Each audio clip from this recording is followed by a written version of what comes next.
সম্মানিত দর্শক শ্রোতা, দেশ ও বিদেশ থেকে যে যারা আমাদের সঙ্গে লাইভে যুক্ত হয়েছেন সবাইকে সিলেটের নিউজ 24-এর পক্ষ থেকে আমি ইজাজুল হক ইজাজ জানাচ্ছি সালাম ও শুভেচ্ছা। আজকে বিশ্বনাথ পৌরসভার নির্বাচনী প্রস্তুতি নিয়ে আমাদের সঙ্গে লাইভে যুক্ত হয়েছেন যুক্তরাজ্য প্রবাসী ডরসেট আওয়ামী লীগের সভাপতি, বিশিষ্ট ব্যবসায়ী সাবেক ছাত্রনেতা জনাব আব্দুল রোশন চেরাগ আলী। আমরা ওনার সাথে কথা বলবো। আপনি যে নির্বাচনী করবেন, নির্বাচনী প্রস্তুতি এবং লক্ষ্য উদ্দেশ্য সম্পর্কে যদি জানান। ধন্যবাদ সিলেট 24 নিউজ আপনারা সকলকে, এবং এই লাইভ যারা এই মুহূর্তে দেখছেন সবাইকে আমার সালাম, আদাব ও শুভেচ্ছা। আমি বাংলাদেশে এসেছি। আমি আওয়ামী লীগের রাজনীতির সাথে জড়িত দীর্ঘদিন যাবৎ।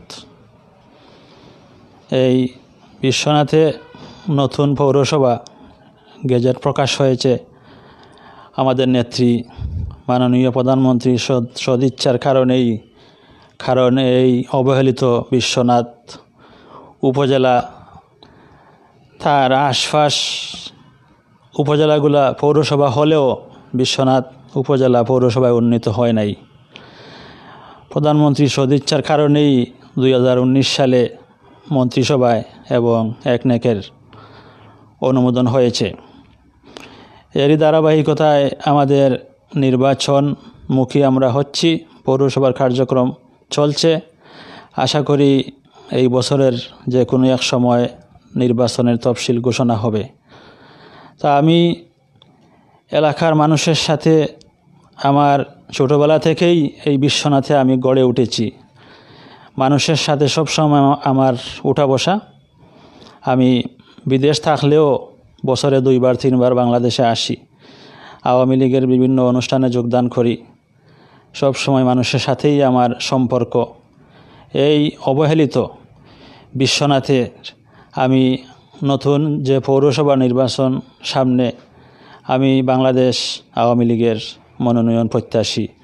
আমি আশা রাখি মাননীয় প্রধানমন্ত্রী আমাকে সেটা উপহার দিবেন এবং এই অবহেলিত বিশ্বনাথ পৌরসভার উন্নয়নে আমাকে কাজ করার সুযোগ দিবেন। কারণ আমি সব সময় চাই, আমি যেখানে বড় হয়েছি সেখানেই আমি কিছু করতে চাই। কারণ অনেকগুলা দিন বিদেশে কাটিয়েছি।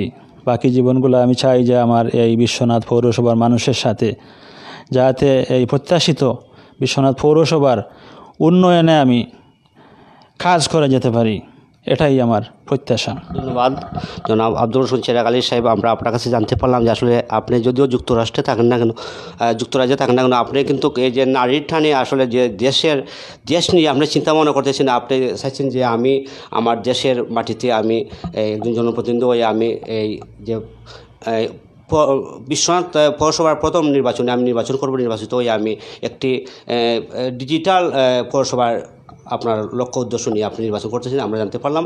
আমরা আপনার কাছে জানবো যে আপনি যেহেতু মানে একজন আওয়ামী লীগের যুক্তরাজ্য লর্ডসের আওয়ামী লীগের সভাপতি হিসাবে আপনি কতটুকু আশাবাদী যে নৌকা পাবেন? আমি শতভাগ আশাবাদী, কারণ আমি দীর্ঘদিন যাবৎ দলের সাথে আছি এবং কাজ করে যাচ্ছি।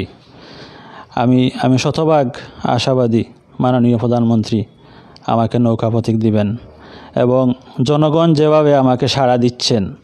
আমি তো এখন এসেছি প্রায় সপ্তাহখানিক হয় নাই, কিন্তু আমি জনগণের কাছ থেকে যেভাবে সাড়া পেয়েছি আমি শতভাগ আশাবাদী। ধন্যবাদ আপনাকে। আমরা জানবো যে আপনার যে বিশেষ করে যে পৌর আওয়ামী লীগের নেতৃবৃন্দের সাথে আপনার কীভাবে সুসম্পর্ক আছে? বিশ্বনাথ পৌরসভার আওয়ামী লীগের সবার সাথেই আমার সুসম্পর্ক রয়েছে। সভাপতি, সেক্রেটারি সবার সাথেই আমার ডেইলি যোগাযোগ হচ্ছে। অফিসে আমরা একসাথে উঠা বসা করছি এবং রাজনৈতিক কর্মকাণ্ডে আমিও সবসময় তাদের সাথে জড়িত রয়েছি। বিভিন্ন অনুষ্ঠানে আমি যোগদান করি। এই সামনে আমাদের 16ই ডিসেম্বর আসছে, আমি সবসময় থাকি এইগুলো সমস্ত প্রোগ্রামে।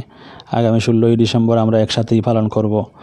যেহেতু আমাদের এই বিজয় দিবস বঙ্গবন্ধু স্বাধীন করেছিলেন বাংলাদেশ, 30 লক্ষ শহীদের রক্তের বিনিময়ে, 2 লক্ষ মা বোনের ইজ্জতের বিনিময়ে আমরা পেয়েছি একটা স্বাধীন বাংলাদেশ। আমরা এই স্বাধীনতার বঙ্গবন্ধুর যে আশা আকাঙ্ক্ষা সোনার বাংলা গড়ার, আমরা আওয়ামী লীগ করি আমাদের বঙ্গবন্ধুর আদর্শের রাজনীতি এবং বঙ্গবন্ধুর যে আদর্শ সেটা নিয়েই আমরা আওয়ামী লীগ কর্মী যারা আছি আমরা এটা কাজ করি এবং মাননীয় প্রধানমন্ত্রী এই ডিজিটাল বাংলাদেশ গড়ার লক্ষ্যে আমরা সবাই কিন্তু কাজ করে যাচ্ছি এবং দলের নেতাকর্মী ঐক্যবদ্ধভাবে বিশ্বনাথ একটা সুশৃঙ্খল আওয়ামী লীগ এবং অত্যন্ত সুশৃঙ্খলভাবে এখানে আমরা আসি সবাই।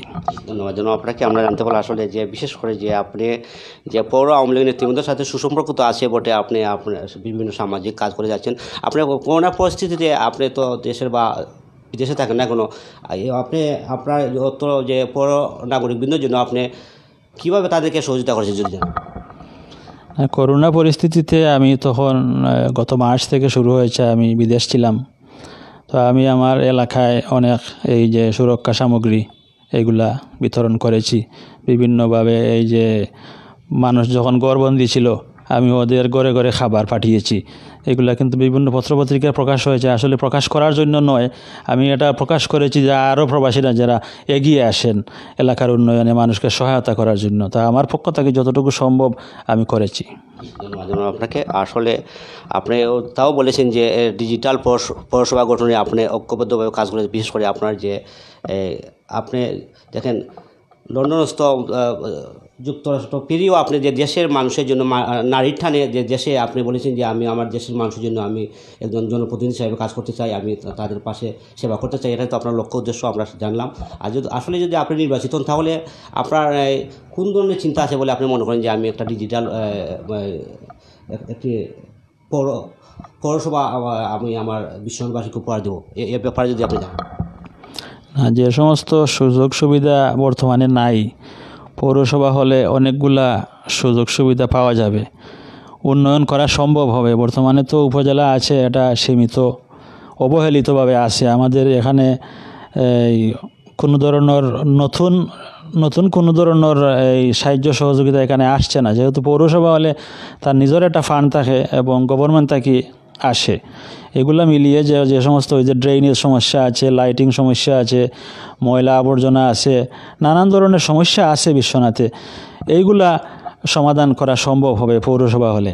ধন্যবাদ। আপনার যে সুচিন্তিত চিন্তাধারা বা পরিকল্পনা আপনি বলেছেন যে যদি আমি নির্বাচিত তাহলে নতুন পরিকল্পনা নিয়ে আমি এগিয়ে যাব আমার জনগণকে নিয়ে, আমরা আপনার সুস্বাস্থ্য দীর্ঘায়ু কামনা করছি। আপনি নির্বাচিত হলে যে পৌরবাসীকে আপনি একটি মডেল পৌরসভা দিবেন বলে আপনার আশাপত্র নিয়ে আমরা আপনার কাছ থেকে আজকের মতো এখানে সমাপ্তি। ধন্যবাদ। আসসালামু আলাইকুম।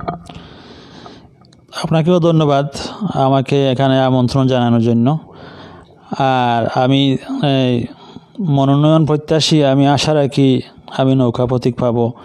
আমি দেশ বিদেশ সকলের কাছে দোয়া প্রার্থী এবং আশা রাখি আমি নৌকা পাবো এবং সবার কাছে ভোট চাইতেছি, যাতে আমি এই বিশ্বনাথ পৌরসভাকে একটি মডেল পৌরসভা রূপান্তরিত করে মাননীয় প্রধানমন্ত্রীকে আমি উপহার দিতে পারি, এটাই আমার প্রত্যাশা। সকলে আমার জন্য দোয়া করবেন। আসসালামু আলাইকুম।